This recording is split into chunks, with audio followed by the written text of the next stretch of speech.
Now, syempre, to all our delegates from the different video units and benches all over Metro Manila and Southern Tagalog, welcome to the opening ceremony of the 2012 Video Intercolor Sports Fest. That's right, Luis. What a fantastic way to open up the Sports Fest. Napakaganda ng ating opening number. And it really is such an honor for us to be hosting this very special celebration, especially in this newest, grandest, state-of-the-art event venue in the Philippines today, MOA Arena, no less. Tama ka dyan, kasi alam mo ni Boy, para sa mga professional singers kagaya natin, Kasali ka doon. kasama din natin yung mga up-and-coming, si Gary Valenciano, Kuya Salonga. Virgin Velasquez. Sana bigyan nila ng break. Yes, sana. Feeling ko sisikat din naman sila. World-class ang dating nila.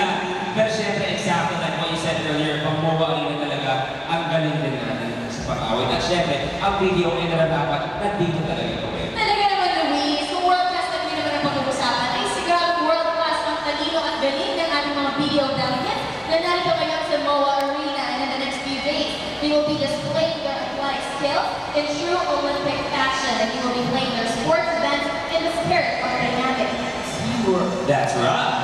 And today we kick off the Sports Fest with an exciting program featuring our 10 participating video teams. At syempre, hindi lang sila sa sports magaling. Hindi